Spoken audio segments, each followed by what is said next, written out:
avec toi pour parler du Conor, de cette sortie du général Maturel. Sacré Abakar Il n'est pas content, voilà. Est-ce que c'est le cas même chez la plupart de ce qu'on appelle les membres statutaires de la Fédération guinéenne de football?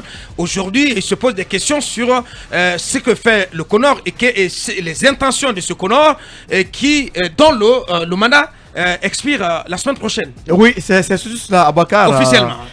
Désormais, on a deux revendications en Guinée. La revendication politique traite désormais à la revendication peut-être des acteurs du football. De la fédération. Ouais. Puisque là, la Ligue exige ce qu'on appelle le retour à l'ordre constitutionnel avant septembre. Non, c'est le terme qu'ils ont utilisé. À l'ordre constitutionnel avant septembre. Sans quoi, le baron Laurent ne va plus tourner en Guinée. Oui. Alors hier, la menace est très sérieuse. Le général Maturel l'a confirmé chez nos confrères non, pas de Mosaïque, dans une émission en nostalgie, relayée par les sites. Je reviens sur ses propos. Il dit, je vous le promets, nous qui avons les relations sur le plan local, nous qui gérons ces clubs-là, on fera de sorte à ce qu'aucun joueur ne participe aux éliminatoires du Chan. Ouais. Ils ont des gens, ils parlent du Conor, ils vont prendre aussi les joueurs à l'extérieur pour représenter la Guinée, mais ça ne sera pas avec le championnat guinéen. C'est la menace que Maturel a proférée. Avant de continuer, il dit, j'avoue mes chers frères et sœurs, si ce n'est pas fait comme nous le voulons, on va arrêter le football purement et simplement et rien d'autre. Alors voilà ce qui est en train d'être fait. Et j'apprends que ces derniers jours, sur les 505 membres statutaires de la fédération, 55 se sont retrouvés à Conakry pour interpeller l'équipe transitoire à la FEGFOOT, le Conor. Parce que les gens soupçonnent le Conor de vouloir prolonger, de s'éterniser. Donc cette intention est déjà prêtée et aujourd'hui, rien ne va entre la Ligue de football professionnel et le Conor. Les jours à venir... parce que ce qui est quand même frappant et même désolant, c'est le fait que sur les missions principales assignées à ce Conor, on ne sent pas ce comité transitoire se bouger sur aucune de ces missions. Parce que c'est le toilettage des textes pour organiser ces élections et donc subséquemment l'organisation des élections pour sortir de cette période de transition et concomitamment évacuer les affaires courantes.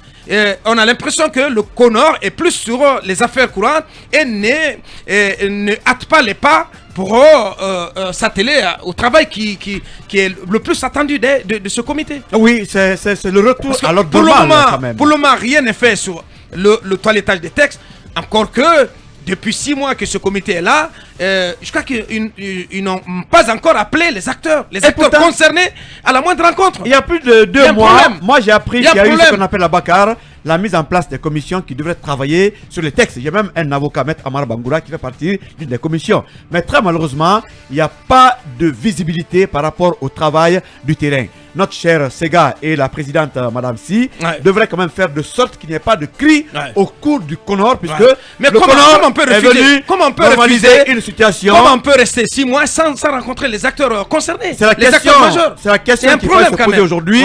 Et le Conor vivement devrait s'expliquer pour que tout cela quand même soit expliqué au peuple de Guinée, aux amoureux du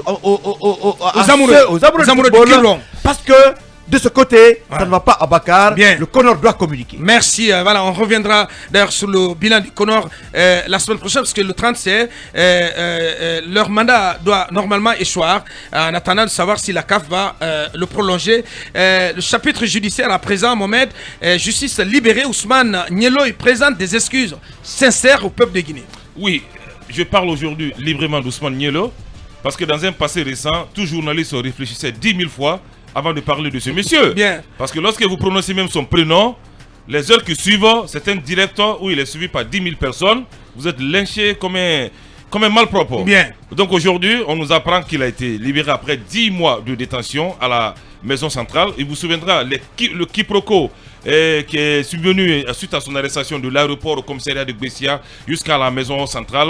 Donc on nous apprend qu'il a présenté des excuses sincères, sincères au peuple de Guinée. Et il faut saluer l'implication du procureur Charles Ward qui s'est transformé quelque part en éducateur, qui a extrait hier Ousmane Nielo de la maison centrale lorsque son avocat Maître Al-Amami Samori Traoré, de passage, il faut le dire, qu'il a vraiment tenu à remercier FIM FM, parce qu'il a dit ouvertement, dès mon passage à FIM, j'ai rencontré le procureur général qui a été vraiment pédagogue et qui a décidé sur place d'extraire Ousmane Nielo de la maison centrale. Et ils ont fait une réunion familiale pour ne pas Il a renoncé à son pourvoi. Il a renoncé à son pourvoi suite au désistement de la plainte de la famille d'Alain et de la famille de El Hadj Biro Diallo. Donc aujourd'hui, c'est un jeune homme, dit-on, qui est réhabilité, qui peut s'inscrire dans la société.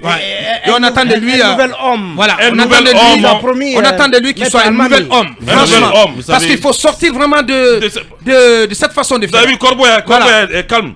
Depuis qu'il a fait quelques jours, Corboy il est très calme. Donc on espère que Nielo fera la même chose. Allez, bien, là je suis obligé de marquer la pause. La radio c'est l'heure. Merci. On restera sous la justice en parlant de ces OPJ qui ont été suspendus par l'OPG Charles White, par là aussi de Dr Luceni Nabé qui a été ramené à l'hôpital, a-t-on appris, trafic de drogue, 100 kg saisis par les hommes du Malikone, mais aussi des examens nationaux, emprisonnés des fraudeurs au nom de quelle législation, de quelle loi?